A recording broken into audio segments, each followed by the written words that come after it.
Dobrý den, jmenuji se Martin Wagner a jsem zakladatelem facebookové skupiny Negativy z popelnice. Všem sledujícím a všem členům skupiny bych chtěl strašně poděkovat, protože mám hroznou radost z toho, kolik vás je a mám velkou radost hlavně z vašich reakcí, komentářů, podpory, která se mně dostává. Moc za to děkuju. Já sám jsem fotograf. Staré negativy mě očarovaly už od mých 17 let a postupně buduju svoji sbírku. Co je mým cílem, co sleduju? Nejsem historik, i když mě historie zajímá, ale snažím se na negativy dívat především z pohledu fotografa. A rád bych v budoucnu, možná i v relativně krátké budoucnosti, z negativů vydal fotografickou knížku. Udělal výstavu. A v tom mi vaše komentáře a vaše podpora v rámci facebookové skupiny strašně moc pomáhá, protože u některých souborů, kromě samotných obrazů, samotných skenů, nevím vůbec nic. A to doplňování informací, odkud to je, zhruba z jaké doby to je a podobné věci jsou pro mě nesmírně cenné. Čas od času se mě ptáte na to, jakým způsobem se negativy digitalizují. Poprosil jsem mého kamaráda Petra Nesnídala, aby se mnou natočil video, kde vám zkusím ukázat takový postup, jakým způsobem to dělám, anebo jakým způsobem se to dělat dá.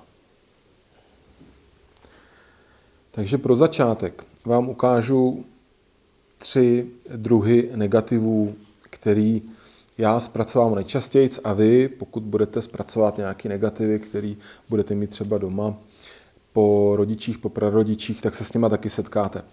Teďka držím v ruce klasický kinofilm. Negativ, na kterým povětšinou je 36 snímků. Druhý negativ, takzvaně svitkovej. U toho kinofilmu je velikost políčka 24 na 36 mm.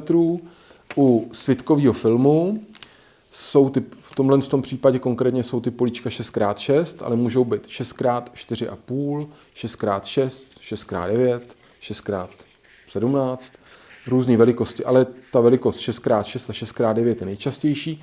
Já osobně mám ty svitkové filmy hrozně rád, protože na rozdíl od kinofilmu v sobě nesou hodně informací. A pak tady mám velkoformátový negativy, konkrétně skleněný. Ten, který beru do ruky, je 6x9 a skleněný negativy musely být pro ty fotografy hrozně těžký, když s tím někdo jel na nějakou cestu a vezl si kufr plný skleněných negativů, aby na to mohl fotit. Ale ono to mělo obrovskou výhodu. Ty skleněné negativy jsou dokonale rovný. Tenhle má velikost 6x9 a s těma se setkává málo kdy a hrozně se mi líbí. Tak ty jsou 13x18. Takže takhle vypadají negativy, ze kterých jsou snímky, které zveřejňují ve skupině Negativy z popelnice. Já si myslím, že ten způsob, jak digitalizovat negativy s pomocí fotoaparátu, protože já je teda digitalizuju s pomocí fotoaparátu, je stále v určitý evoluci a stále ten systém se nějakým způsobem zdokonaluje a neexistuje na to nějaký jeden konkrétní nejlepší návod. Já to, co vám chci ukázat, je něco, co si člověk může relativně snadno udělat doma. Nepotřebuje na to nějaký extra velký investice, kromě fotoaparátu teda. Foťák, který používám, tak ten je pro mě důležitý a neméně důležitý k fotoaparátu je samozřejmě objektiv. Já jsem si zvykl používat fotoaparáty od Sony a pro mě důležitý, že ty fotoaparáty jsou takzvaný full frame. To znamená, že mají velký senzor, ten senzor je identický kinofilmu a zkoušel jsem strašně moc různých objektivů, povětšinou různých starých reprodukčních objektivů a některé ty objektivy jsou opravdu lepší než tohle makro od Sony, než ta 90, ale jsou někdy dražší, někdy jsou hůř sehnatelný, někdy se s nima hůř pracuje. Takže dejme tomu, že nějakou tu základní ukázku bych dělal s tím objektivem, takže mám fotoaparát Sony, který je full frame, na to mám nasazený makroobjektiv 90 mm od Sony. Všechno, co fotím, tak fotím do RAWu. Alfa, omega, jakýkoliv práce je fotografování do RAWu, k tomu se možná dostanu později. Proto, abych negativ mohl reprodukovat, tak vlastně je nejdůležitější správně vymyslet osu mezi senzorem fotoaparátu a rovinu negativu. Tyhle dvě roviny je potřeba udělat co nejlépe a někdy se mi to daří, někdy ne. Ukážu vám nějaký základní způsob. Jeden vlastně úplně nejjednodušší je například takovýhle držák. Ty držáky, který jsem si tady přichystal, jeden, druhý, kinofilmový, tyhle dva jsou kinofilmový, tenhle je 6x6, nebo 6x6, 6x7, 6x4,5. To je něco, co jsem nikdy nekoupil, ale co nějaký šikovný člověk vyrobil ve 3D programu a nabídl to volně ke stažení a k tomu, aby si to lidi sami vytiskli na svojí 3D tiskárně. U toho rámečku je strašně důležitý závaží.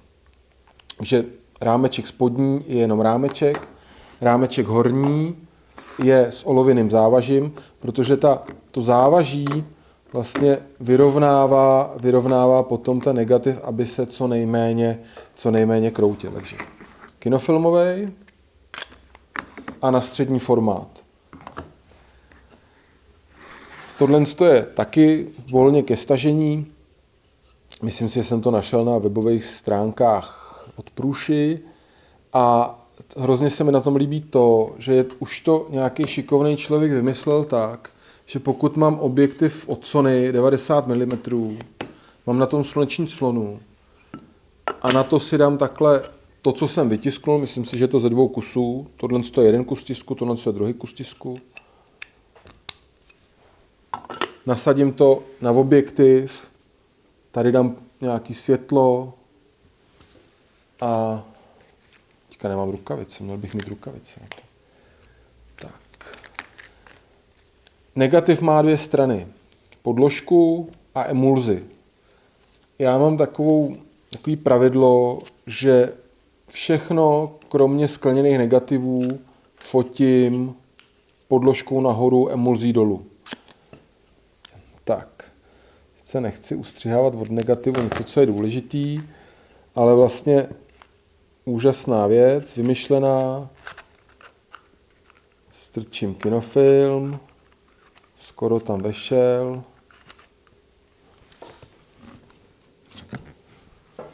Zapnu foťák.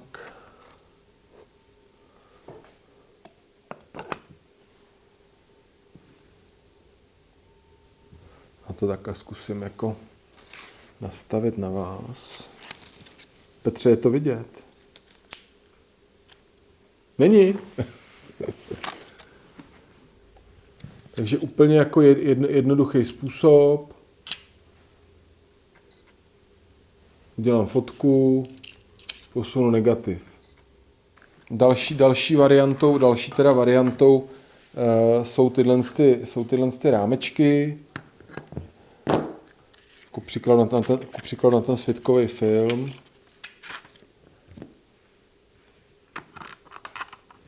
Kdy tam založím film. Vlastně vycentruju to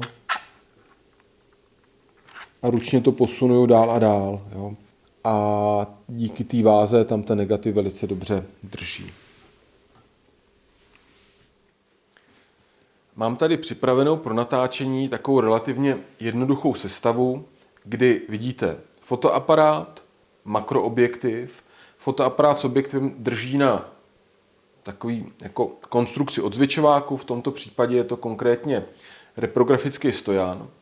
Fotoaparát je napojený na počítač, nefotím na kartu, ale fotím do počítače. Jeden z těch základních důvodů je ten, že v momentě, kdy digitalizujete velké množství negativů, které jsou v různých krabičkách, anebo z toho různé roličky negativů, tak je potřeba vždycky každou roličku dát do oddělené složky, aby člověk vytvářel nějakou adresářovou strukturu. A v neposlední řadě tady mám světlo, se světlem stále laboruju, zkoušel jsem různý halogenový světla, v tomto případě mám ledkový panel střední kvality pro použití nebo pro fotografování černobílých negativů zcela dostačující.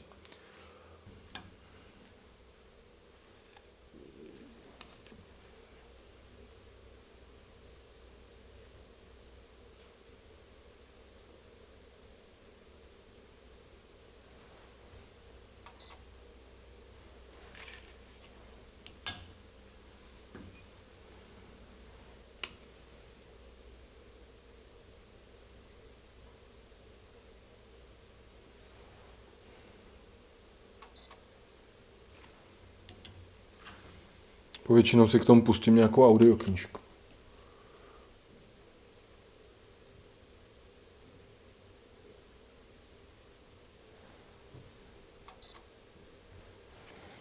Jsem v programu Bridge, což je součást Photoshopu. Označím si všechny snímky, dám otevřít v modulu Camera Raw. I tady si označím všechny snímky. S pomocí křivky se dostanu do pozitivu.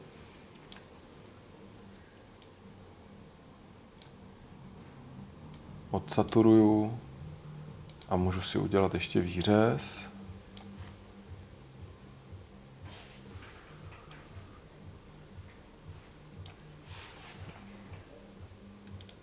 Tak a zkontroluju si, jak mi výřez sedí a poladím když tak rozložení negativů. Negativy, které jsou skleněný, tak je fotografuji emulzí nahoru, což je z důvodu toho, abych zaostřil přímo na emulzi, abych neostřil na sklo a zároveň abych částečně eliminoval určitý nepořádek, který je na té straně skla. Ale musím je potom všechny zrcadlově otočit. Kdybych byl pečlivější při natáčení a měl bych na prosvětlovacím pultíku přesnější masku, tak bych negativy vkládal přesnějc a i ten ořez by se dělal lépe, což je skvělý v momentě, kdy těch negativů je opravdu hodně. Tak je dobrý je vlastně oříznout najednou všechny poměrně přesně. A teďka ještě snímky, když jsem si je správně zorientoval, tam je tak, jak patří, tak ještě takhle zrcadlově otočím a můžeme se podívat na výsledek naší práce.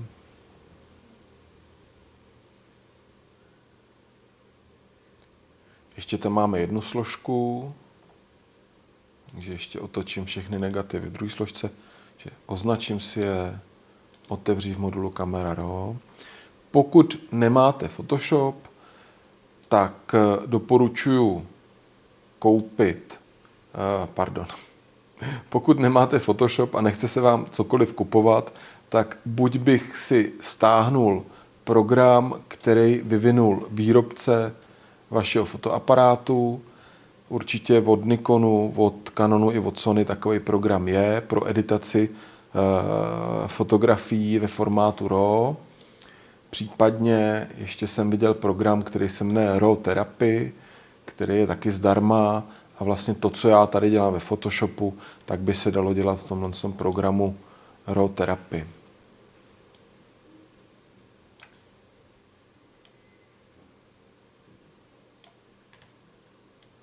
Ty snímky, jak vidíme, nejsou ještě zcela ideální. Je tam nějaká, vlastně je to bez úpravy a jsou všechny šedivý, ale co je pro mě důležitý? Já vím, že ta fotografie, kterou jsem vyfotil do formátu RAW, kvalitním fotoaparátem a kvalitním objektivem, takže má kresbu ve všech světlech i ve všech stínech. A potom, pokud ty informace ta fotografie nese, tak se s tím dál dá poměrně dobře pracovat. Teďka ještě, abych vám ukázal nějakou úpravu, co s tím snímkem dělám dál, tak jeden takový velký pomocník je histogram, který si tady zapnu a tím, že jsem v negativu, tak všechno, co tady vidíte, bílý, světla, černý, tak je naopak. Já teďka budu hejbat černým, ale ve skutečnosti hejbám bílým. Jo. Tak teď mi histogram ukazuje, že jsem jako na kraji s bílou kresbou. A když budu hejbat s bílou, tak zase mi histogram ukazuje, že jsem na kraji s černýma stínama. Tak tím histogramem já si trošičku ten snímek zkontroluju, jak vypadá. Můžu si teďka ten histogram zase vypnout, ať mě neplete. Ten snímek si třeba takhle trošku stmavím. V Camera řeknu, že chci vybrat oblohu. A moc dobře mi ji nevybral, protože není úplně jasně definovaná. Ale tu oblohu si trošku stmavím a řeknu si, že kluci v potoce jsou moc tmaví, tak si udělám selektivní výběr a v tom selektivním výběru si je zesvětlím. Možná, že ne expozicí. Možná, že bych to mohl udělat ve světlech, respektive ve stínech. Bych mohl trošku otevřít stíny, on to není vidět, tak tu expozici taky trošku použiju. A ve stínech, respektive ve světlech, mám to zkrátka všechno opačně, tak to zase trochu přitmavím. A takhle prostě jedu. A pomaloučku ten snímek trošku doupravím. Vezmu ještě jeden pro tu úpravu. Takže otevřu snímek. Se můžu tady zkusit udělat nějakou automatickou úpravu. Ku podivu ta automatická úprava docela funguje. Zapnu si histogram. V histogramu si zkontroluju černý a bílý. V tomto případě kontroluji bílý. Jdu až na kraj. Zkontroluji si černý.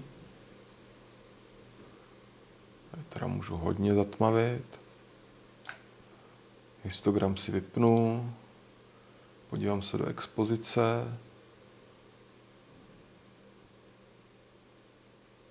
V expozici to trošku opravím a řeknu si, že třeba tady je tato část je příliš světlá, tak si udělám výběr. Možná tady klidně je takový lineární výběr. Trošku ji naopak zatmavím a ještě si vezmu výběr.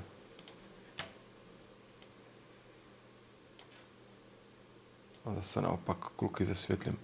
S každou tou fotografií si je potřeba trošičku pohrát. Pokusil jsem se vám ukázat v krátkosti systém přefocování negativů, jejich zpracování. Nahlédli jste trošku pod pokličku toho, jak vznikají příspěvky do facebookové skupiny Negativy z popelnice. Co z negativy dál je i pro mě osobně určitou otázkou, záhadou. Pro mě by bylo nejlepší, kdyby se mi možná i v dohledné době podařilo z nějakého výběru snímků vydat knížku, udělat výstavu. A někdy v budoucnu, v hodně daleké budoucnosti, by se mi strašně líbilo, kdyby v České republice vznikla instituce, možná ne instituce, ale třeba spolek, který by negativy sbíral. Možná, že ne musel by mít za každou cenu negativy v fyzické podobě, ale byla by možnost, aby někdo, kdo negativy má doma a nechce se jich zbavit, je měl možnost někam přinést, tam by se všechny negativy zdigitalizovaly, vznikl by digitální obraz archívu, který by zůstal na jednom místě, kde by se vytvořil potom velký celorepublikový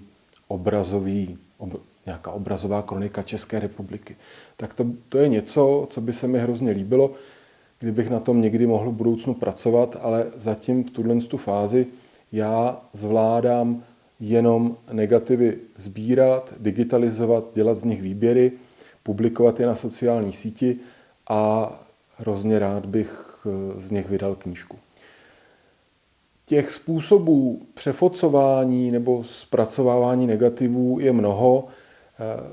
Já jsem ukázal takový hodně jednoduchý způsob. Za mnou v pozadí je přístroj pro digitalizaci kinofilmů, který už je daleko sofistikovanější a o kterém si možná povíme někdy v budoucnu. Takže moc vám děkuju za vaši trpělivost, pokud jste to dokoukali i sem, a za vaši přízeň facebookové skupině. Díky.